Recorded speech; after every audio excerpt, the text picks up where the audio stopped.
네, 여러분 안녕하세요. 제가 오늘은 그 시청자분 중에 한 분이 책을 알려주셔가지고 제가 그 책을 한번 읽어보고 리뷰를 남기겠다고 제가 답글을 달았었는데, 그게 이제 도서관에서 빌릴 수 있게 돼서 이 책을 한번 리뷰를 해보려고 해요. 그 복종에 반대한다 라는 책이고요. 독일의 심리학자이신 아르노 그린이라는 사람입니다. 네, 1923년생이시고요. 아주 분량은 짧지만은 그 내용 자체가 이렇게 쉬운 내용은 아닙니다. 약간 술술 읽히는 그런 책은 아니에요. 읽었을 때 굉장히 현타가 오는 그런 책은 분명히 맞습니다. 근데 읽으면서 여러 가지 드는 생각이 있어요. 이 사람의 주장에 대해서 제가 비판할 것도 굉장히 많이 있어서 이 짧은 한 권으로도 얘기할 게 굉장히 많을 것으로 오늘 생각이 됩니다.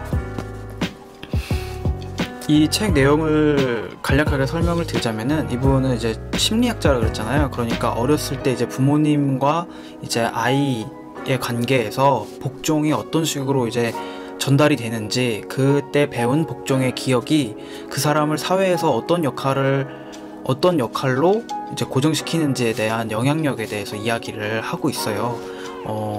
부모와 자식 간의 이렇게 교육이나 훈육의 과정이 그 아이가 사회에 진출했을 때 미치는 영향력이 굉장히 크다, 이렇게 개인 그리고 가족 그리고 사회 전체로 이렇게 확장해 나가는, 이제 복종의 시작은 이제 부모와 아이의 관계에서 출발을 해서 개인과 사회의 관계로까지 이제 확장이 된다라는 이야기를 하고 있습니다. 전반적으로 그런 내용이에요, 다. 그렇게 해서 여기에서 굉장히 많이 예로 든 게 뭐냐면은, 전쟁 시대의 이런 포로들은 이제 고문이라던가 어떤 정보를 이제 빼내기 위해서 뭐 고문을 당한다거나 뭐 회유, 자기네 편으로 뭐 사상이라던가 이런 이데올로기를 바꾸기 위한 그런 고문을 많이 받는데, 그런 과정에서 어떤 사람들이 쉽게 복종하고 어떤 사람들이 쉽게 복종하지 않는지를 봤더니, 그런 성향 같은 게 어렸을 때의 부모와 자식 간에 이런 어떻게 보면 복종 훈련에 관련이 돼 있다라고 주장을 하고 있습니다. 유아기 때 이런 경험이 굉장히 중요하다고 이제 심리학에서는 많이 알려져 있죠. 그런 이야기를 하면서 뭐 니체의 이제 도덕, 이제 주인의 도덕, 이제 노예의 도덕에 관련된 이야기도 많이 나오고, 되게 충격적인 내용도 많이 나와요. 제 어렸을 때 실제 경험이라던가 어떤 실제 경험을 통해서 느껴지는 것도 굉장히 많고, 왜 그런 경험 해보시지 않았어요? 교수님이라던가 굉장히 내가 평소에 권위 있다라고 생각하는 존재, 어린 아이였을 때는 엄마는 아빠였겠죠. 특히 엄마보다는 아빠 쪽, 아빠가 주로 이제 사회화에 대한 이런 훈육을 담당하잖아요. 그렇기 때문에 여자분들보다는 아마 남자분들이 좀 더 많이 느낄 거예요. 저는 그렇게 생각을 합니다. 울타리 안에서 권위 있는 사람과 뭔가 이 커뮤니케이션이 잘 된다라고 느꼈을 때, 그 사람의 인정을 얻어냈을 때 굉장히 희열을 느끼고 굉장히 막 소름 돋는 그런 경험을 해본 적 있잖아요. 예를 들어서 이거는 자발적인 복종이긴 하지만, 내가 평소에 너무나도 좋아했던 막 이 연예인을 만났어. 그러면은 막 너무 좋잖아요. 막 스스로 막 이렇게 강아지들 배 까고 이렇게 뒤집어지는 것처럼, 네, 그 정도로 이제 까무러치게 좋은데, 울타리 안에서 권력 가지고 있는 사람한테 이제 인정을 받으면 그렇게 이제 좋아하는 거죠. 저도 그랬던 기억이 굉장히 많았던 것 같아요. 그러니까 교육의 이제 결과물이 사회화가 되는 거잖아요. 우리가 정말 자연 상태에서 태어나서 전혀 사회화가 되어 있지 않은 상태에서 사회로 그냥 나오면은 그 사람은 철저하게 소외당하겠죠. 그러니까 1차적으로 가정에서 어느 정도 사회화가 이루어지고, 그 성인 이후부터는 자기 스스로 이제 사회화가 진행되는데, 우리가 학교에서도 그런 사회화가 분명히 일어나죠. 학교에서는 어떤 지식을 저는 그렇게 생각합니다. 학교에서 지식을 가르쳐 주는 것보다, 뭐 대학교 마찬가지고요, 어떤 사회 질서에 복종하는 법을 가르치는 역할이 훨씬 큰 것 같아요. 네. 그래서 어떤 복장이라던가 두발이라던가 태도를 평가하는 것도 그런 목적의 일환이라고 저는 생각을 하고, 학교에서는 어떤 궁금증이 전혀 필요가 없습니다. 왜 내가 이걸 배워야 되지? 왜 나는 이렇게 생각하는데 왜 이 책에서는 이렇게밖에 설명을 안 해주지? 이런 궁금증을 갖잖아요? 그럼 그 사람은 시험 점수 제대로 못 받습니다. 이런 궁금증이 필요 없어요. 그냥 무조건 시키는 대로 그냥 복종하고 시키는 대로 외우면 시험 점수 잘 받습니다. 그게 안 되는 사람들은 흔히 말해서 시험 성적을 잘 못 받게 되는 거죠. 그거에 대한 보상으로 이제 좋은 대학교나 좋은 직장을 얻고 이제 들어가는 거죠. 그 사회에서 높은 지위에 이제 들어갈 수 있는 사람들은 바꿔 말하면은 복종을 잘 받아들인 데에 대한 보상을 받는 거예요. 저자는 그런 것에 굉장히 민감하게 반대해야 된다. 제목 자체가 복종에 반대하라잖아요. 그런 내용을 쭉 담고 있습니다. 근데 솔직히 생각을 해보세요. 어린 아이가 부모한테 반대할 수 있나요? 다른 대안이 없습니다. 부모한테 복종하지 않으면은 오늘 당장 내가 먹을 거, 오늘 당장 내가 따뜻한 잠자리를 잃어버리는데 부모의 말에 거역할 수 있어요? 그리고 태어나서 단 한 번도 그 가정 이외의 사회를 경험해보지 않은 아이에게는 그 복종하지 않는다라는 건 사실상 죽음과 마찬가지예요. 같은 논리로 여기서는 죽음을 협박당하는 이제 그 전쟁 포로들이나 죄수들을 예로 들었거든요. 그런 사람들이 어렸을 때 어떤지를 봤더니 그 엄격한 아버지, 엄격한 가정 밑에서 그 복종을 강요당하면서 자랐다. 극단적인 스트레스에 빨리 이제 복종하는, 그리고 복종했을 때 자신한테 스트레스를, 복종을 강압했던 그 존재와 자신을 구분을 못한다라는 거예요. 이건 되게 약간 좀 심리학적인 이런 내용이라 제가 그 용어를 잘 몰라서 설명하기들이 좀 그런데, 그러니까 심각한 고문, 그러니까 심각한 스트레스에서는 그 자아라는 거는 그 스트레스를 더 크게 만들어요. 그러니까 자아를 없애버리면, 나라는 존재를 없애버리면 스트레스 받는 존재도 없어지고 고문받는 자가 곧 자기라고 생각을 하는 거예요.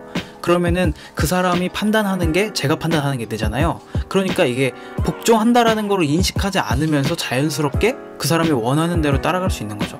되게 슬픈 이야기이긴 한데 여기서는 복종이 그런 식으로 일어난다라고 설명을 하고 있어요. 복종을 정말 당하는 사람은 자신이 복종을 하는지조차 인지하지 못하는 그런 상황에 처하게 된다고 이야기를 하고 있습니다. 그러니까 책 내용을 여기까지 좀 이야기를 하고 여기에서 약간 제가 비판해야 될 부분에 대해서 조금 이야기를 해보도록 할게요. 좀 쉽게 설명해서 그 자동차 같은 거 그 광고에 보면은 왜 막 그 풍동 실험이라고 하는 거 있잖아요. 비행기도 마찬가지지만은 자동차를 어떤 특정한 이런 어떤 실내 터널에다가 넣고 이제 바람을 막 이제 불게 하는 거예요. 그래서 그 자동차가 저항력이 얼마나 되는지를 실험을 이제 실험실 안에서 하는 거죠. 근데 이 실험을 하기 전에 조그마한 모형을 가지고 먼저 합니다. 풍동 실험은 바로 하지 않고. 그 요즘에는 이제 컴퓨터 시뮬레이션으로 하기도 하지만은 이제 실험을 할 때 가정이 뭐냐면은 밖의 상황을 모사해가지고 이 실험실에다가 옮기는 거잖아요. 그러니까 실험실에서 만든 데이터를 활용을 하기 위해서는 보정을 해줘야 됩니다. 바깥의 값과는 어느 정도 차이가 있기 때문에 어느 구간에서는 뭐 몇을 곱해준다거나 어느 구간에서는 어떤 수를 이렇게 더해준다거나 하는 식으로 그 경험에 의한 데이터를 추가를 해줘야 돼요. 복종에 반대한다. 이 책에서는 아주 극단적인 상황과 개인의 이런 일반적인 삶을 비교를 했는데 이거는 약간 좀 비약이 있지 않나. 좀 일반화하기에는 조금 힘든 부분이 있어요. 모든 사람이 부모 밑에서 어떤 그 복종의 경험을 했다라고 그러니까 복종의 경험을 했다라고 쳐봅시다. 그것과 우리가 뭐 당해보진 않았지만은 그 고문실에 들어가서 고문을 당하잖아요.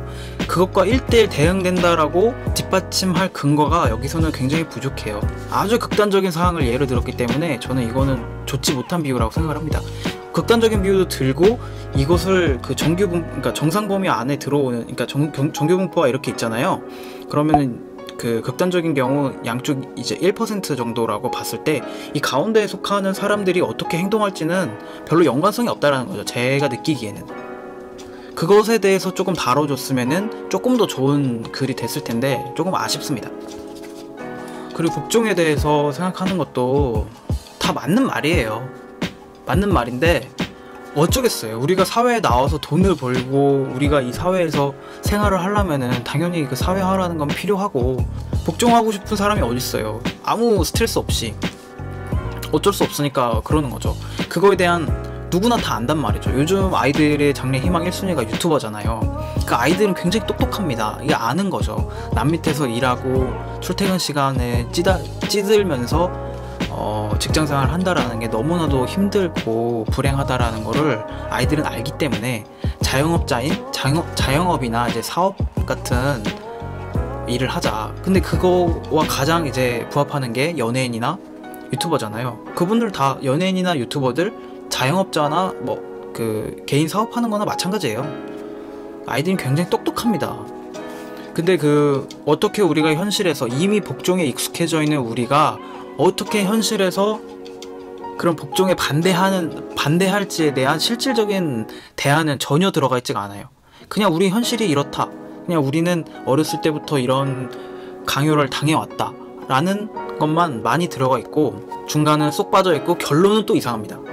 결론에 대해서도 제가 약간 조금 할 얘기가 있는데, 결론은 또 뭐 경제학자 피케티라던가 뭐 케인즈 같은 그 사람들의 말을 인용을 하면서 너무 이제 그 자본소득이 너무 큰 사회다, 뭐 현재의 이런 경제 시스템을 비판을 많이 하면서 바뀌어야 된다라고 이야기를 하죠. 근데 뭐 누구나 다 그거 아는 얘기잖아요. 근데 여기서 이 사람이 주장한 거랑 굉장히 큰 비약이 일어났어요. 중간 부분이 뭔가 쏙 빠져있는 듯한.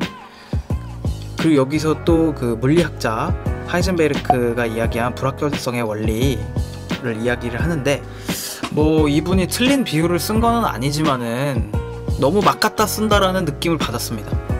네, 너무 막 갖다 쓴다라는 느낌을 받았어요. 차라리 안 쓰는 게 더 낫을 텐데. 그러니까 마지막 되니까 이분이 어떻게 결말을 낼지 너무 안절부절하는 느낌이 들었어요. 그러니까 어떤 주장을 하시고 그에 대한 이제 탄탄한 근거, 그리고 그 근거를 댔으면은 그 근거가 어느 정도 믿을만한지에 대한 자기가 한 실험 방식에 대해서 이것도 타당한지에 대한 이제 검토가 돼야 되는데, 제가 봤을 때는 이 사람이 했던 실험 자체도 방법론적으로 조금 문제가 있는 게 있다. 네, 비약이 굉장히 많다 라는 말씀을 드리고 싶네요. 읽으면서 계속 들었던 거는, 정말 우리 사회에 대해서 이렇게 좀 비판적으로 생각하는 사람들한테서 꼭 물어보고 싶었던 게, 그러면 지금 나는 당장 어떻게 살아야 되냐 이거죠. 그게 중요한 거 아닙니까? 이 세상이 잘못되고 부조리하다라는 건 다 알잖아요. 솔직히 다. 영상 보신 분은 다 공감하실 거예요. 그래서 어떻게 살아야 되냐 이거죠. 지금 당장 내가 뭘 해야 되는지. 근데 그런 내용이 없어서 너무 아쉬웠다. 네, 아쉬운 게 참 많은 책입니다. 요거가 네, 단순히 분량이 작다기보다는 약간 논리적인, 네, 되게 이 책을 추천해주신 유자님께서는 이 책 앞에 몇 페이지를 읽어보시고 굉장히 현실에 자괴감이 많이 왔다. 저도 처음에 앞에 몇 장을 읽으면서 굉장히 한탄해하면서 정말 맞아 이러면서 읽었는데, 너무 그러실 거 없습니다. 예, 너무 그러시지 마세요. 어떻게 헤쳐나갈 방법이 있겠죠. 우리가 이렇게 계속 고민하고 하다 보면은 네, 방법이 있을 겁니다. 이건 짧은데 생각할 게 아주 많은 그런 책이어가지고 이거 리뷰를 남겼어요. 혹시 제 영상을 보시다가 이런 책을 제가 관심이 있는데 이야기 해주시면 안 되나요? 뭐 이런 분들이 가끔가다 계시는데, 뭐 그런 책 있으면은 언제든지 추천해주세요. 제가 모든 거를 다 할 수는 없지만 할 수 있는 범위 내에서 하겠습니다. 그리고 예전에 근대의 탄생을 추천해주신 분이 계셨는데요. 제가 도서관에서 그거를 봤어요. 근데 굉장히 두꺼운 책이고 양도 방대합니다. 그리고 근대에 대해서 다루고 그냥 대충 다루고 있는 게 아니라 아주 깊게 들어가는 그런 책이기 때문에 중세에 대한 어느 정도 이해가 있어야지 근대를 저는 이해할 수 있다라고 좀 생각이 들더라고요. 이게 그냥 입문서가 아니기 때문에. 그래서 저는 중세를 특히 서양의 중세에 대해서 특히 잘 모르는 상태에서 이거를 이게 좀 그러겠다 싶어서 추천을 해주시긴 했는데 리뷰를 못 남겼어요. 그래서 제가 아직 읽을 엄두가 안 납니다. 제가 나중에 중세에 대한 어느 정도 이해가 있고 난 다음에 읽고 리뷰를 해드리도록 할게요. 네, 오늘 준비한 영상은 여기까지고 다음에 또 다른 책 내용으로 찾아오겠습니다. 시청해주셔서 감사합니다.